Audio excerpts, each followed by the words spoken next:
Hello welcome दोस्तों, देवभूमि education point में आपका स्वागत है एक बार फिर से। तो उम्मीद करता हूं दोस्तों आप सभी लोग अच्छे होंगे। आप अपनी स्क्रीन पर देख पा रहे होंगे स्क्रीनिंग परीक्षा वस्तुनिष्ठ प्रकार का पाठ्यक्रम। तो इसमें जो सबसे पहला जो शिक्षण अभिरुचि वाला है, ठीक है, ये काफ़ी महत्वपूर्ण हो जाता है आपके परीक्षा की दृष्टि से। इसमें आपका सिलेबस दिया गया है, ये 40 नंबर का आपका जो है लेक्चरर के एग्जाम में पूछा जाता है, जो बहुत महत्वपूर्ण है दोस्तों। अगर यहाँ से आपको नंबर खींचने हैं तो इसको पढ़ के आप अच्छे खासे नंबर खींच सकते हैं। जैसे कि हमने एलटी में किया, एलटी के लिए भी हमने, मैं आपको बताऊंगा थोड़ी देर में।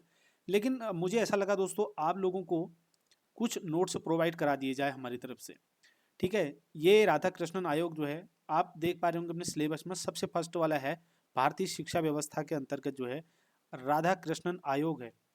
तो राधा कृष्णन आयोग दोस्तों भारतीय शिक्षा में राधा कृष्णन आयोग का क्या महत्व है, कब इसकी स्थापना हुई, क्या इसकी सारी चीज़ें हम डिस्कस करने वाले हैं। मैं आपको कुछ नोट्स प्रोवाइड करा रहा हूँ आज, ठीक है। तो मुझे लगा यार आप लोगों को कुछ एग्जाम आने वाला है तो कुछ नोट्स आप लोगों को प्रोवाइड करा दूँ। अगर इस वीडियो से मुझे अच्छा रिस्पॉन्स मिलता है तो फिर ये कंटिन्यू मैं आप लोगों को सारे इसके सिलेबस के अकॉर्डिंग जो है नोट्स दिलाते रहूँगा। जैसे आज राधा कृष्णन डिस्कस करेंगे, कल को मुदालियर, परसों कोठारी आयोग, विश्वविद्यालय अनुदान आयोग, शैक्षिक अनुसंधान, इस प्रकार से हम आगे को चलते रहेंगे। लेकिन बस यही है कि आज की वीडियो में हमको रिस्पॉन्स अच्छा मिले, तो सारे नोट्स मैंने आप लोगों के लिए यहाँ पर तैयार किए हैं। तो ये नोट्स जो है हैंड रिटन नोट्स हैं दोस्तों, काफ़ी महत्वपूर्ण हैं और ऐसे हैं जो एग्जाम में पूछे जाते हैं। मैं बताता भी रहूँगा कि कहाँ पर, मतलब किस प्रकार से क्वेश्चन इससे बनते हैं, ठीक है। इस पर भी हम डिस्कस करते हुए चलेंगे। बस ये है कि आप लोग थोड़ा सा साथ देंगे और मतलब ये है कि यार लगे ना हमको कि हम कुछ कर रहे हैं, तो आप लोगों की तरफ से भी थोड़ा सा एफर्ट देखने को मिल रहा है। तो दोस्तों उसके बाद लास्ट में ये क्लास जब पूरी होगी, लास्ट में हम इसके एमसीक्यूज देखेंगे, ठीक है। कुछ एमसीक्यूज देखेंगे जो थोड़ा सा टफ एमसीक्यूज हैं वो मैंने यहाँ पर लिए हैं, बाकी जो इजी इजी हैं वो मैं आपको क्लास से ही बताता हुआ चलूंगा। जो क्लास में नहीं होंगे उनको हम आगे डिस्कस करेंगे। चलिए दोस्तों बात करते हैं राधा कृष्णन आयोग की। जैसे कि हमने अभी कहा, हम सबसे पहले बात करेंगे राधा कृष्णन आयोग की, जो हमारे सिलेबस में दिया गया है। दोस्तों जो राधा कृष्णन आयोग है, इसको विश्वविद्यालय शिक्षा आयोग भी कहा जाता है, ठीक है। विश्वविद्यालय शिक्षा आयोग भी राधा कृष्णन आयोग को कहा जाता है। तो देखिए, राधा कृष्णन आयोग इसका नाम क्यों है और विश्वविद्यालय अनुदान आयोग क्यों है, ये आगे आप लोग समझते चलेंगे। देखिए सबसे पहले देखेंगे तो ये स्वतंत्र भारत का पहला शिक्षा आयोग है दोस्तों, राधा कृष्णन आयोग या फिर विश्वविद्यालय शिक्षा आयोग। स्वतंत्रता प्राप्ति के बाद क्या होता है दोस्तों, भारतीय विश्वविद्यालयों में छात्रों की जो संख्या थी वो निरंतर बढ़ती जा रही थी, लेकिन जो शिक्षा का स्तर था वो निरंतर घटता जा रहा था। तो इस समस्या को देखते हुए जो जनता थी, जो लोग थे, उनमें एक असंतोष की भावना थी। दूसरा, जो यहाँ के शिक्षाविद हैं, मंत्री लोग हैं, शिक्षाविद हैं, मतलब स्कूलों से, विभिन्न शिक्षा विभाग से जुड़े हुए, तो इन लोगों में भी एक चिंता थी कि भाई क्या होगा, ठीक है, इसके लिए क्या उपाय किए जाएं, कैसे इसमें सुधार किया जाए। तो इन चीज़ों को देखते हुए आईयूबीई और सीएबी, ठीक है, आईयूबीई का मतलब होता है inter university board of education, और उसके साथ मिलकर सीएबी का मतलब होता है central advisory board of education. Most important है, आगे भी देखने को मिलेगा, ठीक है। तो ये इन दोनों ने क्या किया, एक आयोग बनाने का सुझाव दिया, ठीक है, आयोग बनाने का सुझाव दिया गया। क्या आयोग बनाने का सुझाव दिया गया, अखिल भारतीय विश्वविद्यालय शिक्षा आयोग, ठीक है। तो इसका सुझाव दिया कि इसका एक गठन किया जाए। तो दोस्तों इसी को ध्यान में रखते हुए इस सुझाव के आधार पर ही इसकी स्थापना होती है 4 नवंबर 1948 को। किसकी, इंपॉर्टेंट है, ठीक है, ये इंपॉर्टेंट हो गया यहाँ पर। मतलब विश्वविद्यालय आयोग की स्थापना, शिक्षा आयोग की स्थापना यानी कि राधा कृष्णन आयोग की स्थापना 4 नवंबर 1948 को हो जाती है। डॉक्टर सर्वपल्ली राधाकृष्णन इसके पहले अध्यक्ष थे, जिसकी वजह से ही जो है क्या हुआ दोस्तों, इस आयोग का नाम राधा कृष्णन आयोग भी कहा जाता है। राधा कृष्णन जी के बारे में तो आप लोग जानते ही हो, ज़्यादा डिस्कस करने की जरूरत नहीं है। अब मैं यहाँ पर बात करते हुए चलता हूँ श्री निर्मल कुमार सिद्धांत, जो हमारे क्या थे, सचिव थे इस आयोग के, हमारे नहीं, इस आयोग के सचिव थे, ठीक है। तो इनको दोस्तों लखनऊ, ये क्या है, लखनऊ विश्वविद्यालय में अंग्रेजी के प्रोफेसर थे और आर्ट्स फैकल्टी के डीन भी थे उस समय, ठीक है। ये भी ध्यान रखना है, क्वेश्चन इस प्रकार से बनता है। नंबर एक, तो पहले अध्यक्ष कौन थे, या फिर इस आयोग की स्थापना कब हुई, और इसके सचिव कौन थे, या फिर जो इसके सचिव थे निर्मल कुमार सिद्धांत जी, तो वो कहाँ से थे, मतलब क्या थे उस समय तत्कालीन? विश्वविद्यालय के प्रोफेसर थे, लखनऊ विश्वविद्यालय के, और आर्ट्स फैकल्टी के डीन थे। अब बात करते हैं कुछ अन्य महत्वपूर्ण सदस्यों की। वैसे तो इसमें कुल मिला के 10 सदस्य थे इसमें, ठीक है, लेकिन हम यहाँ पर कुछ महत्वपूर्ण सदस्यों की या फिर कुछ प्रमुख सदस्यों की बात करें, जैसे उनमें से एक आ जाता है डॉक्टर जाकिर हुसैन, दूसरे हैं लक्ष्मण स्वामी मुदालियर, डॉक्टर मेघनाथ साहा, और कर्म नारायण बहल और ताराचंद्र। तो ये जो थे कुछ इसके महत्वपूर्ण सदस्यों में से एक हैं। अपने हाथ से खुद आप मेरे को मैसेज करोगे कि पीडीएफ कहाँ मिलेगी, पीडीएफ कहाँ मिलेगी, वो तो मैं बता दूंगा, लेकिन अगर आप समझ के खुद अगर आप लिख के नोट से बनाओगे ना, वो सबसे महत्वपूर्ण है। पीडीएफ तो मैं अभी डाल दूंगा, आप कुछ 1-2 साल के बाद, 1 साल के बाद वीडियो कोई देख रहा होगा तो वो फिर उनको पीडीएफ मिलना मुश्किल है, क्योंकि ग्रुप में इतने नहीं मिल पाएगा, और पीडीएफ भी मिल पाए ना मिल पाए, मुझे टाइम लगे ना लगे, लेकिन आप वीडियो के साथ साथ खुद अपने हाथ से नोट से बनाओगे तो बढ़िया रहेगा। मैंने जितने शॉर्ट कर रखा है, जितना कुछ इंपॉर्टेंट लिखा, आप उसमें से भी छांट के अपने हिसाब से लिख सकते हैं, ठीक है। आयोग के उद्देश्य और कर्म क्षेत्र की बात करते हैं, ठीक है। आयोग के क्या उद्देश्य हैं? अगर इस आयोग को बनाया गया तो किसी न किसी उद्देश्य से इसको बनाया गया होगा, ठीक है। कोई भी चीज़ के उद्देश्य निर्धारित किए जाते हैं, तभी उसकी उस चीज़ को आगे बढ़ाया जाता है, ये आपको पता है। तो साथियों, इसके जो प्रमुख उद्देश्य थे, भारतीय विश्वविद्यालयों के संबंध में रिपोर्ट प्रस्तुत करना, और देश की तत्कालीन और भावी आवश्यकताओं के अनुरूप उपयुक्त और उच्च शिक्षा के निर्माण और विस्तार के संबंध में सुझाव देना, ये इसका मुख्य उद्देश्य था। हालांकि हम इसको पॉइंट वाइज आगे देखने वाले हैं। अगर इसके प्रमुख उद्देश्यों की बात करें दोस्तों, या इसके प्रमुख कार्य क्षेत्रों की बात करें, उनके हमने उनको कुछ बिंदु वाइज कर रखा है, ठीक है, पॉइंट। तो इसमें देखिए, तत्कालीन जो भारतीय विश्वविद्यालय शिक्षा व्यवस्था थी, इसका अध्ययन करके उसमें व्याप्त कमियों और उन दोषों को पता लगाना इसका एक उद्देश्य रखा गया। दूसरा, विश्वविद्यालय के प्रशासन और वित्त के बारे में पता लगाना और उसके बारे में सुझाव देना, ये जो है इसका उद्देश्य रखा गया। उसके बाद साथियों, संबद्ध महाविद्यालयों के प्रशासन और वित्त के बारे में तथा इनमें शिक्षा और परीक्षा के स्तरों में उन्नयन के सुझाव देना इसके उद्देश्य थे। अगला उद्देश्य था विश्वविद्यालयों में संगठन, उनका नियंत्रण है, उनका कार्यक्षेत्र है, और विधान के संबंध में पुनर्गठन के सुझाव देना, ये भी इसका उद्देश्य हुआ। अगला उद्देश्य है उच्च शिक्षा के उद्देश्य निश्चित करना। उच्च शिक्षा का क्या उद्देश्य होना चाहिए, किस उद्देश्य से उच्च शिक्षा को प्रदान करना चाहिए, ठीक है, उसके उद्देश्यों को निश्चित करना, और पाठ्यचर्या में सुधार करके शिक्षण स्तर को ऊंचा उठाना इसका उद्देश्य था। अगला उद्देश्य उच्च शिक्षा में अवधि माध्यम की व्यवस्था और पाठ्यक्रम पर अपनी सहमति देना, ठीक है। नेक्स्ट उद्देश्य उच्च शिक्षा के प्राध्यापकों की नियुक्ति, वेतनमान, सेवा शर्तों के संबंध में सुझाव देना। दोस्तों, ये क्वेश्चन यहाँ से कैसे बनेंगे, आपको होगी कि इतने उद्देश्य बता दिए, आप इसको पढ़ के समराइज करेंगे, उसके बाद एक कॉन्सेप्ट अपने दिमाग में बनाएंगे, ठीक है। उस कॉन्सेप्ट के बेस पर जो है आगे की चीज़ों को आप हल करेंगे। देखिए, इसमें से चार चीज़ें दी होंगी या 3 चीज़ें दी होंगी, ठीक है। उन तीनों में से कहा जाएगा कि इन निम्न में से कौन एक जो है इसका उद्देश्य नहीं था, इस प्रकार से, या फिर 4 और दे देंगे ऐसे, उनमें से ABCDEF, या इनमें से कौन जो है, मतलब एक को बना के कोड टाइप का बना देते हैं, जो क्वेश्चन आपने देखे होंगे, ABC सही है, ठीक है, या CDA सही है, इस प्रकार से। अगला है छात्रों में फैली अनुशासनहीनता को दूर करने के उपाय खोजना, छात्र कल्याण के लिए योजना बनाना, छात्रों के छात्रावास हैं या उप कक्षा कार्य हैं, यानी कि ट्यूटोरियल वर्क आदि का समायोजन करना, जो है इनके प्रमुख उद्देश्यों में आते हैं। उसके बाद बात करते हैं दोस्तों प्रतिवेदन। अब जब इतना काम हो गया, इतने उद्देश्य से इस आयोग को स्थापित कर लिया, जब 1948 में स्थापित इसको कर लिया, तो इसकी रिपोर्ट देने की बारी आती है। इसने जो स्टडी किया, जो काम किया, उसकी रिपोर्ट इन्होंने 1949 में दी। आगे डिस्कस करता हूँ। तो सभी समस्याओं के समाधान की उपायों की इन्होंने क्या किया, एक प्रश्नावली तैयार की। जितनी भी समस्याएं उस समय तत्कालीन समय में विश्वविद्यालयों में देखने को मिल रही थी, उनकी एक प्रश्नावली इन्होंने तैयार की। उस प्रश्नावली को इन्होंने क्या किया, जो शिक्षा से जुड़े हुए लोग थे, 1000 लोगों के पास उस प्रश्नावली को इन्होंने भेजा, ठीक है। 1000 लोगों के पास, जैसे प्रोफेसर हैं, कुलपति हैं, बड़े बड़े शिक्षाविद हैं, ठीक है, तो शिक्षा से जुड़े हुए लोगों के पास भेजा कुल मिला के, तो 1000 लोगों के पास भेजा। अब भाई ऐसा तो होता नहीं है ना, कहीं पर कोई काम हो और 1000 के 1000 मतलब 100% काम हो जाए, तो उनमें से क्या होता है, 1000 लोगों में से 600 लोग इनके उत्तर जो है वापस भेजते हैं। 600 लोगों के उत्तर इनको प्राप्त हुए, प्लस उसके साथ ही साथ जो है खुद इन्होंने भारतीय विश्वविद्यालयों का प्रत्यक्ष रूप से अध्ययन किया। खुद भी, अब ऐसा तो नहीं है ना कि हम निश्चिंत हो जाए, हमने भेज दिया भाई, अब वहां से जो जवाब आएगा उसके आधार पर ही हम भेज देंगे, ऐसा तो नहीं होता।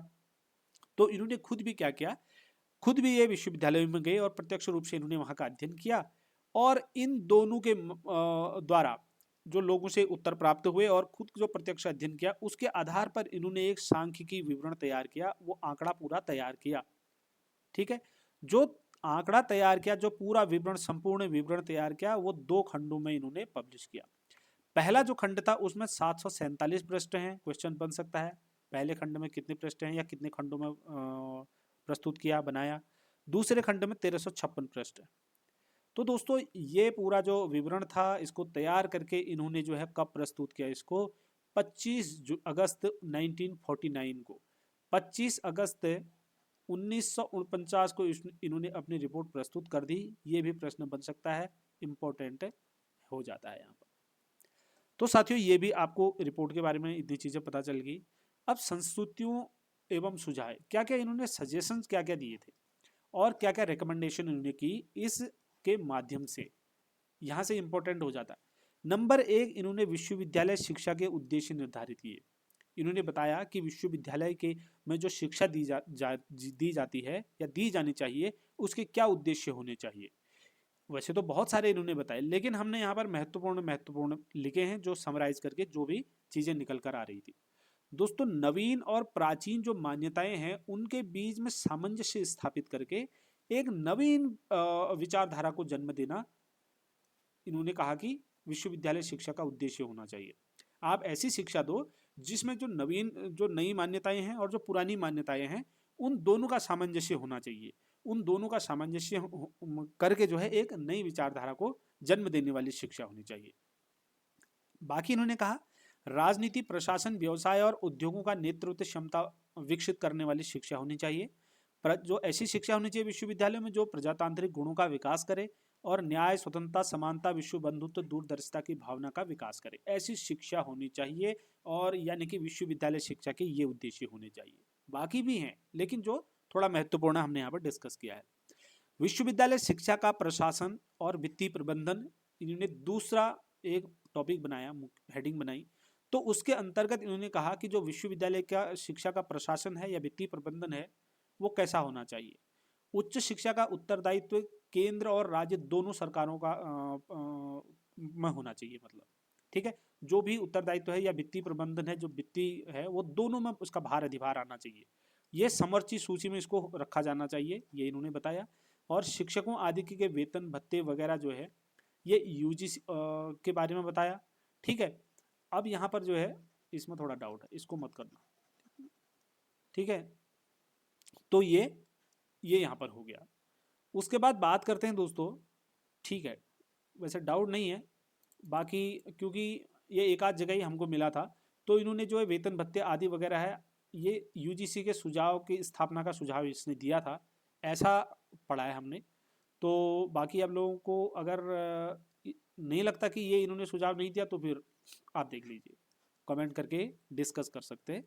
लेकिन जो यूजीसी है, ठीक है, यूनिवर्सिटी ग्रांट कमीशन इसको बोला जाता है, तो वगैरह ये इनको देखता है। आगे बात करेंगे उच्च शिक्षा का संरचनात्मक संगठन की बात करते हैं यहाँ पर को, जो बहुत महत्वपूर्ण है दोस्तों, इसको ध्यान से देखेंगे। उच्च शिक्षा का जो संरचनात्मक संगठन है इसको इन्होंने 3 स्तरों में बांटा। 3 स्तर इसके बनाए। नंबर 1 तो इन्होंने बनाया कि स्नातक, दूसरा इन्होंने बनाया स्नातकोत्तर, और तीसरा क्या हो जाता है, अनुसंधान। इन्होंने कहा जो उच्च शिक्षा थी उसको 3 स्तरों में बांटा, स्नातक, स्नातकोत्तर और अनुसंधान। स्नातक जो होगा दोस्तों इसका पाठ्यक्रम 3 वर्ष का होगा, स्नातकोत्तर का पाठ्यक्रम 2 वर्ष इन्होंने माना, और अनुसंधान यानी कि रिसर्च का इन्होंने माना लगभग, मतलब कम से कम 2 वर्ष का होना चाहिए, 2 वर्ष का शोध होना चाहिए। अब बात करते हैं उच्च शिक्षा को इन्होंने और अलग तरीके से वर्गीकृत जो किया, तो उच्च शिक्षा को इन्होंने 3 वर्गों में बांटा साथियों। नंबर 1 इन्होंने कला, दूसरा विज्ञान और तीसरा व्यावसायिक या फिर तकनीकी शिक्षा। ठीक है, इन 3 वर्गों में इन्होंने उच्च शिक्षा को बांटा। इन्होंने कहा कि भाई जिसको मन हो कला से ले सकता है अपने चॉइस के अनुसार, जो चाहे विज्ञान को चुन सकता है, जो चाहे व्यावसायिक या तकनीकी शिक्षा को चुन सकता है। व्यावसायिक शिक्षा या फिर तकनीकी शिक्षा को भी इन्होंने पुनः 6 भागों में बांटा है। ठीक है, कितने भागों में बांटा है? 6 भागों में या 6 वर्गों में बांटा। इन्होंने कहा व्यावसायिक शिक्षा के अंदर के कृषि शिक्षा आ जाएगी, दूसरी वाणिज्य शिक्षा, मोस्ट इंपॉर्टेंट है, यह पूछा जाता है कितने वर्गों में बांटा है। ठीक है, तीसरा इंजीनियरिंग या तकनीकी शिक्षा जिसको बोलते हैं, चौथा इन्होंने कहा चिकित्सा शिक्षा, पांचवी इन्होंने कानून की शिक्षा और छठा शिक्षण प्रशिक्षण। 6 वर्गों में इन्होंने व्यावसायिक या तकनीकी शिक्षा को बांटा है राधाकृष्णन आयोग ने। और प्रत्येक के लिए दोस्तों स्वतंत्र महाविद्यालयों की स्थापना का सुझाव इन्होंने दिया। कृषि विश्वविद्यालय अलग होना चाहिए, वाणिज्य विश्वविद्यालय अलग होना चाहिए या महाविद्यालय, इंजीनियरिंग महाविद्यालय, चिकित्सा महाविद्यालय, कानून के लिए और या शिक्षक प्रशिक्षण महाविद्यालय, तो हर किसी के महाविद्यालय अलग होने चाहिए, ये इन्होंने सुझाव दिया। मोस्ट इंपॉर्टेंट है, फिर बता रहा हूं। शिक्षा का माध्यम की बात करें तो शिक्षा किस माध्यम में दी जानी चाहिए? साथियों इन्होंने कहा जो उच्च शिक्षा का माध्यम है वो क्षेत्रीय भाषाओं में होना चाहिए, नंबर 1। इंग्लिश के बारे में इन्होंने आगे बात की, उसको बताते हैं आगे। और हिंदी के विषय में इन्होंने कहा दोस्तों कि हिंदी जो है संघीय भाषा के रूप में विकसित की जानी चाहिए। और मतलब जो भी है, जो संघीय भाषा होगी ना, वो सभी संघीय भाषाएं, यानी कि वो जो संघीय भाषा होगी, संघ की सभी भाषाएं जो है देवनागरी लिपि में लिखी जानी चाहिए, ये भी इन्होंने कहा। कहीं पर ऐसा भी देखने को आपको मिलेगा। तो देश के सभी हिस्सों में उच्चतर माध्यमिक और विश्वविद्यालय स्तर पर इन्हें अनिवार्य होना चाहिए बोला हिंदी को। दूसरा, इंग्लिश जो माध्यम है, इंग्लिश माध्यम से जो शिक्षा दी जाती है तो उसमें जो अध्ययन होता है, इन्होंने कहा कि वो जैसे पहले चला आ रहा है उसी प्रकार से चलते रहना चाहिए, पूर्ववत चलता रहे। माध्यमिक और विश्वविद्यालय स्तर पर प्रत्येक छात्र को 3 भाषाओं का ज्ञान कराया जाए, ये इन्होंने जो है यहाँ पर सुझाव दिए, जिसमें क्षेत्रीय भाषा आ जाती है, राष्ट्रभाषा और अंग्रेजी भाषा। इन्होंने कहा कि माध्यमिक स्तर पर या फिर और विश्वविद्यालय स्तर पर प्रत्येक छात्र को 3 भाषाओं का ज्ञान कराया जाए। ठीक है, ये भी ध्यान रखना, इंपॉर्टेंट पॉइंट है। अब बात करते हैं पाठ्यक्रम की, तो इन्हें पाठ्यक्रम के लिए क्या क्या सुझाव दिए भाई?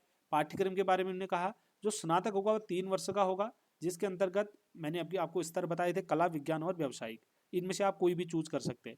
स्नातकोत्तर के बारे में इन्होंने कहा कि जो स्नातकोत्तर में जो प्रवेश होगा दोस्तों वो अखिल भारतीय स्तर पर होगा। ठीक है, और इसका 2 वर्ष का पाठ्यक्रम होगा। जो लोग स्नातक में उत्तीर्ण होंगे उन्हीं लोगों को स्नातकोत्तर में प्रवेश मिलेगा। तीसरा इन्होंने कहा 1 वर्ष उनके लिए होगा, 2 वर्ष का पाठ्यक्रम होगा जो स्नातक उत्तीर्ण करके आते हैं, 1 वर्ष का जो पाठ्यक्रम होगा जो ऑनर्स कोर्स उत्तीर्ण करके आते हैं, उन लोगों का 1 वर्ष का स्नातकोत्तर का पाठ्यक्रम होगा। और किसी एक विषय का गहन अध्ययन जो है स्नातकोत्तर के अंतर्गत करना पड़ेगा, जैसे कि अभी भी होता है। ठीक है, ये इन्होंने स्नातकोत्तर के बारे में कहा। बाकी शोध के बारे में बात करें, पीएचडी के बारे में, तो पीएचडी के लिए दोस्तों इन्होंने बताया कि मिनिमम 2 वर्ष शोध कार्य के बाद रिसर्च फेलोशिप की व्यवस्था कराई जाएगी। मिनिमम इसमें क्या इन्होंने कहा कि 2 वर्ष का शोध कार्य होना चाहिए, उसके बाद ही आपको पीएचडी की डिग्री जो है मिलने वाली है। ठीक है, ये इन्होंने कहा। और रिसर्च फेलोशिप की व्यवस्था करने की इन्होंने बात करी, यहाँ पर इन्होंने कहा होना चाहिए। बात करते हैं शिक्षक वर्ग की, तो शिक्षकों के लिए इन्होंने क्या बताया? शिक्षकों की इन्होंने 4 श्रेणियां होनी चाहिए ऐसा बताया। नंबर 1 प्रोफेसर हैं जो सीनियर वर्ग के अंदर आएंगे, रीडर ये भी सीनियर वर्ग के अंदर आएंगे, लेक्चरर जूनियर वर्ग में, और इंस्ट्रक्चर या फेलोज भी जिनको कह सकते हैं ये भी जूनियर वर्ग में। यानी कि जो ये 2 पहले के हैं ये सीनियर वर्ग में आते हैं, ये दोनों को इन्होंने रखा जूनियर वर्ग में। 4 श्रेणियां इनकी बनाई शिक्षक वर्ग की। तो इन्होंने कहा कि जो शिक्षक होंगे इनके पदोन्नति का आधार इनकी योग्यता होगी, योग्यता के आधार पर इनकी पदोन्नति होगी। और जो हमने बात करी सीनियर जूनियर पदों और सीनियर पदों का, तो इन्होंने कहा कि जो विश्वविद्यालय होंगे, जो महाविद्यालय होंगे, इनमें जो जूनियर और सीनियर पदों का अनुपात होगा वो 2:1 होगा। यानी कि जो जूनियर पद होंगे वो 2 होंगे तो सीनियर पद 1 होगा। ठीक है, तो इस प्रकार से रहेगा। जहां पर जूनियर पद 10 होंगे तो सीनियर पद कितने होंगे दोस्तों? वहां पर सीनियर पद 5 होंगे, इस प्रकार से। ठीक है ना। सेवानिवृत्ति के बारे में इन्होंने कहा कि 60 वर्ष में सेवानिवृत्त हो जाएंगे शिक्षक होने चाहिए। अगर स्वास्थ्य वगैरह बढ़िया है, उत्तम स्वास्थ्य है, सब कुछ बढ़िया चल रहा है, ठीक ठाक गाड़ी चल रही है, तो इनकी जो आयु है, एज है, मतलब रिटायरमेंट की एज है, उसको बढ़ाने की परमिशन ली जा सकती है, यानी कि 64 वर्ष में वो रिटायर हो सकते हैं, ये कहा। अध्ययन के लिए उन्हें एक बार में 1 वर्ष का अवकाश, ठीक है, टीचर्स जो नौकरी होती है तो उस दौरान आप अध्ययन के लिए एक बार में 1 वर्ष तक का अवकाश ले सकते हैं, लेकिन आपको संपूर्ण सेवा काल में 3 वर्ष का अवकाश दिया जाना चाहिए। ये इन्होंने सुझाव दिए। और इन्होंने बात की छात्र कल्याण के बारे में बात की दोस्तों। डिटेल में बताने की ज़रूरत नहीं है, क्योंकि कभी कभी ऐसा होता है ना कि आपको 3-4 हेडिंग दे दी जाएगी, उसमें से बोला जाएगा कि मतलब किस किस क्षेत्र में, निम्न में से किन किन क्षेत्रों में सुझाव दिए थे उन्होंने। तो छात्र कल्याण के क्षेत्र में दिए, धार्मिक नैतिक शिक्षा के क्षेत्र में दिए। अच्छा, धार्मिक नैतिक शिक्षा जो है, धार्मिक इन्होंने कहा कि भाई जो सबसे पहले उनको जैसे बड़े बड़े महापुरुष हैं, ठीक है, जैसे बाइबिल है, गीता है, कबीर हैं, और बड़े बड़े जो लोग हैं, तो इन लोगों के बारे में इनको बताना है। सबसे बुद्ध जी हैं, ठीक है, तो इनके बारे में और इनकी जो रचनाएं हैं, इनके जीवन के बारे में शिक्षा देना, सबसे पहले इनके बारे में शिक्षा देना होगा। ठीक है, स्त्री शिक्षा के बारे में बात की और शिक्षक प्रशिक्षण शिक्षा के बारे में बात की। स्त्री शिक्षा से संबंधित लास्ट में एक एमसीक्यू आपको कराऊंगा, इंपॉर्टेंट। परीक्षाएं और मूल्यांकन की अगर बात करते हैं तो इन्होंने कहा कि जो परीक्षा, जो मूल्यांकन इस समय चल रहा है, जो परीक्षाएं हैं वो दोषपूर्ण है। तो उन्होंने कहा कि इसको दोष मुक्त करने के लिए इन्होंने कुछ उपाय यहाँ पर बताए। इन्होंने कहा कि छात्रों की प्रगति के लिए यथाशीघ्र वस्तुनिष्ठ प्रकार का परीक्षा पत्रक तैयार करना चाहिए। ठीक है, और आंतरिक मूल्यांकन के महत्व को बढ़ाने के लिए इन्होंने कहा कि जो बाह्य परीक्षाएं हैं उनकी संख्याओं को कम किया जाना चाहिए। ठीक है, और 3 वर्ष के डिग्री कोर्स की परीक्षा के लिए इन्होंने कहा कि ऐसा नहीं है कि 3 वर्ष की डिग्री कोर्स लास्ट में एक एग्जाम हो, ऐसा नहीं होना चाहिए। इन्होंने कहा कि इसका एग्जाम जो है प्रति वर्ष होना चाहिए। जैसे बीए है आजकल होता है, एक वर्ष में प्रति वर्ष, जैसे सेमेस्टर है अब तो, जैसे जो ईयर वाइज होता है, तो 3 वर्ष के लिए प्रति वर्ष एग्जाम होना चाहिए। और इन्होंने जो डिवीजन रखी गई एग्जाम में, 70% अगर किसी के मार्क्स होंगे वो 70% से ऊपर फर्स्ट डिवीजन, और 50% से ऊपर सेकंड डिवीजन, और 40% से ऊपर थर्ड डिवीजन। हालांकि जो आज है वो अलग है, 45 से नीचे आएंगे, 45 या उससे नीचे आएंगे आप, थर्ड डिवीजन हो जाएगी 45 से नीचे, और 45 to 59 जो है आपका सेकंड होगी, और 60% से ऊपर फर्स्ट डिवीजन होती है आज। लेकिन ये उस समय की बात बता रहा हूँ। तो इन्होंने कहा कि जो कृपांक होता है या अनुग्रह अंक जिसको बोला जाता है, ग्रेस जो होता है, ग्रेस पद्धति को इन्होंने कहा कि इसको समाप्त कर दिया जाना चाहिए। परीक्षक जो होगा उसको 5 वर्ष का अनुभव होना चाहिए, तब जाके 5 वर्ष का जिसको अनुभव होगा वही जो है परीक्षक हो सकता है, यानी कि एग्जाम में कॉपी चेक कर सकता है। ये भी इन्होंने बात की यहाँ पर को। प्रायोगिक विषयों की परीक्षाएं जो होंगी वो लिखित होगी, प्रयोगात्मक और मौखिक, ये तीनों प्रकार की परीक्षाएं होनी चाहिए, ऐसा सुझाव इन्होंने दिया था। इन्होंने आगे जो है छात्रवृत्ति के बारे में भी सुझाव दिया दोस्तों। छात्रवृत्ति, छात्रावास और आवास के बारे में इन्होंने इसमें सुझाव दिए हैं। इन्होंने कहा कि जो छात्रावास हैं इनको 5 खंडों में निर्मित किया जाना चाहिए।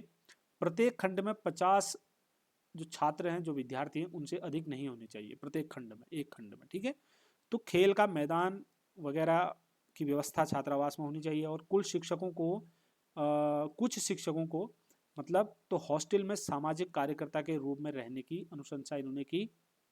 ठीक है, रिकमेंडेशन की। इन्होंने कहा कि जो छात्रावास हैं, जो हॉस्टल्स हैं, वहाँ पर कुछ शिक्षकों को सामाजिक कार्यकर्ता के रूप में रहने की या नियुक्ति देने की मतलब इन्होंने अनुशंसा की थी। अनुशासन व्यवस्था की अगर बात करें तो अनुशासन व्यवस्था में भी इन्होंने जो है अपने सुझाव दिए। और ग्रामीण विश्वविद्यालय, ये थोड़ा महत्वपूर्ण हो जाता है, ग्रामीण विश्वविद्यालय या महाविद्यालय, ग्रामीण महाविद्यालय। तो इन्होंने जो कहा कि जो ग्रामीण क्षेत्र है उनके उत्थान के लिए, उनकी स्टडी के लिए, उनकी सुविधाओं के लिए, तो वहाँ पर प्रचलित करने के लिए विश्वविद्यालय शिक्षा को, उच्च शिक्षा को, तो इन्होंने कहा कि जो ग्रामीण क्षेत्र है वहाँ पर इन ग्रामीण विश्वविद्यालयों और ग्रामीण महाविद्यालयों की स्थापना होनी चाहिए। जो ग्रामीण महाविद्यालय होंगे उनमें मैक्सिमम जो छात्र संख्या होगी वो 300 होनी चाहिए, और ग्रामीण जो विश्वविद्यालय होंगे वहाँ पर विद्यार्थियों की जो संख्या होगी ज़्यादा से ज़्यादा 2500 होगी, इससे ऊपर नहीं हो सकती है। ठीक है, और 300 से कम होनी चाहिए, 300 या 300 से कम, वैसे ही यहाँ पर भी, तो ज़्यादा से ज़्यादा। तो दोस्तों ये हमने जो महत्वपूर्ण चीज़ें थी यहाँ से, विश्वविद्यालय अनुदान आयोग से, सॉरी अनुदान आयोग कह रहा हूँ, विश्वविद्यालय शिक्षा आयोग यानी कि राधाकृष्णन आयोग। तो यहाँ से हमने जितनी भी महत्वपूर्ण चीज़ें थी इस ये नोट्स में मैंने आपको प्रोवाइड करा दिए। अब यहाँ पर मैंने आपको बता भी दिया था कौन कौन से क्वेश्चन महत्वपूर्ण हैं और क्या क्या क्वेश्चन के बेस पे फॉर्म में आ सकते हैं, तो वो चीज़ें मैंने आपको बताई। अब यहाँ पर कुछ MCQs हैं, इनको देख लेते हैं। देखिए, नंबर 1 है, निम्नलिखित में से शिक्षा बल देने वाली, ठीक है, निम्नलिखित में से महिला शिक्षा होना चाहिए। ठीक है, निम्नलिखित में से महिला शिक्षा पर बल देने वाली किस समिति या किस आयोग ने कहा था कि महिलाओं और पुरुषों की शिक्षा में अनेक तत्व समान होने चाहिए, लेकिन सभी मामलों में सामान्य पुरुष से समरूप नहीं होने चाहिए, जैसा कि वर्तमान में हो रहा है। तो भाई हम किस आयोग को पढ़ रहे हैं भी? राधा कृष्णन आयोग को। तो इसका सीधा सीधा जवाब होता है राधा कृष्णन आयोग को। अब यहाँ पर पता तो आपको है राधा कृष्णन आयोग हो जाएगा, लेकिन इस प्रश्न को देने का एकमात्र उद्देश्य ये है, ये हमारे लेक्चर में नहीं आया था और ये इम्पोर्टेंट थोड़ा लग रहा है। तो ये जो कथन है ये किसने कहा था? कई 2-3 बार मैंने अलग अलग पेपरों में ये क्वेश्चन देखा है, इसीलिए हमने ये इसको उठाया है। ठीक है, तो यहाँ पर राधा कृष्णन आयोग में ये चीज़ें कही गई हैं, ये आपके दिमाग में थोड़ा सा होना चाहिए। नेक्स्ट, निम्नलिखित में से कौन विश्वविद्यालय शिक्षा आयोग के अध्यक्ष थे? जाहिर सी बात है भैया, कौन होंगे? Doctor S Radhakrishnan. ठीक है, अब बात करते आगे राधा कृष्ण। अब यहाँ से देखिए 1948 में इस आयोग का गठन किया गया, सन आपको पता है। अब आपको कमेंट करके इसकी डेट लिखनी है, देखता हूँ आपको याद है या नहीं है। नंबर 1, स्थापना कब हुई? दूसरा, जो इसकी रिपोर्ट जो है सौंपी गई, ठीक है, और रिपोर्ट कब सौंपी गई, विद डेट आपको क्या करना है, वो लिखना है। ठीक है, विद डेट इसको कमेंट सेक्शन में लिखना है, 2 चीज़ों को। आगे देखते हैं, राधा कृष्णन आयोग के अनुसार उच्च शिक्षा के उद्देश्यों में शामिल नहीं है। दोस्तों, जैसा कि आपको पता है राधा कृष्णन आयोग जो विश्वविद्यालयों के लिए बना था, जहां पर माध्यमिक आएगा वो सीधे गलत हो जाएगा। लोकतांत्रिक मूल्य, शांति और सद्भाव को विकसित करना इसका उद्देश्य है। राजनीति, प्रशासन, उद्योग, वाणिज्य में अपना योगदान देने वाले महान व्यक्तियों का विकास करना। ठीक है, महान व्यक्तियों के रूप में मतलब लोगों का, बच्चों का विकास करना, समझ गए होंगे वो, ठीक है। माध्यमिक शिक्षा और उच्च शिक्षा का एकीकरण, ये भी ठीक है। माध्यमिक शिक्षा में सुधार करना, ये तो इसका उद्देश्य नहीं था। ठीक है, आगे बढ़ेंगे। किस आयोग या समिति ने यह सिफारिश की थी कि जिन महाविद्यालयों की योजना साधारणतः पुरुषों के लिए बनाई गई थी, उनमें महिलाओं के लिए साधारण सुविधाएं और मनोचित जीवन की जरूरतें उपलब्ध कराई जानी चाहिए और महिलाओं के लिए अवसरों की कमी नहीं की जानी चाहिए? तो ये किस आयोग ने कहा? ये भी जो है राधा कृष्णन आयोग ने कहा। ऑप्शन 4 यहाँ पर डी सही होने वाला है। तो दोस्तों, ये कुछ क्वेश्चन है, कुछ क्वेश्चंस के फॉर्म में मैंने आप लोगों को ये प्रोवाइड करा दिया। ठीक है, मैं समझता हूँ कि आप लोगों को ये अच्छा लगा होगा वीडियो। अगर वीडियो आपको अच्छा लगा है, ठीक है, आपको लगा है कि वीडियो इन्फॉर्मेटिव है, ठीक है, इन्फॉर्मेटिव है, आप लोगों के लिए जो है फ़ायदेमंद है, हमने भी कुछ मेहनत की आप लोगों के लिए, तो वीडियो को आप लाइक कीजिए, ठीक है, और दोस्तों तक शेयर कीजिए। अगर इस वीडियो का रिस्पॉन्स अच्छा मिलता है तो हम जो है नेक्स्ट वीडियो भी बनाएंगे दोस्तों, ठीक है, नेक्स्ट वीडियो बनाएंगे, सारे टॉपिकों को क्लियर करेंगे। अगर यहाँ से ही रिस्पॉन्स हमें अच्छा नहीं मिलता तो फिर कोई फ़ायदा नहीं है आगे काम करने का, मोटिवेशन भी हमारा ख़त्म हो जाता है। ठीक है, और चैनल में अगर पहली बार आप लोग आए हैं तो चैनल को सब्सक्राइब जरूर कर लीजिएगा, ठीक है, नोटिफिकेशन बेल आइकन दबाने के साथ साथ। और हाँ, अपना फीडबैक दोस्तों, ठीक है, अपना फीडबैक जो है आप लोग ज़रूर दीजिएगा कमेंट सेक्शन में कमेंट करके, ठीक है, तो जिससे कि अगर कोई गलती या कोई चीज़ आपको गलत लगती है, सही नहीं लगती, तो उस पर हम सुधार करेंगे। ठीक है, चलिए, तो इस वीडियो में इतना ही है। कोई नई जानकारी नए वीडियो में नए टॉपिक के साथ मिलते हैं। धन्यवाद हमारे साथ बने रहने के लिए। जय हिंद।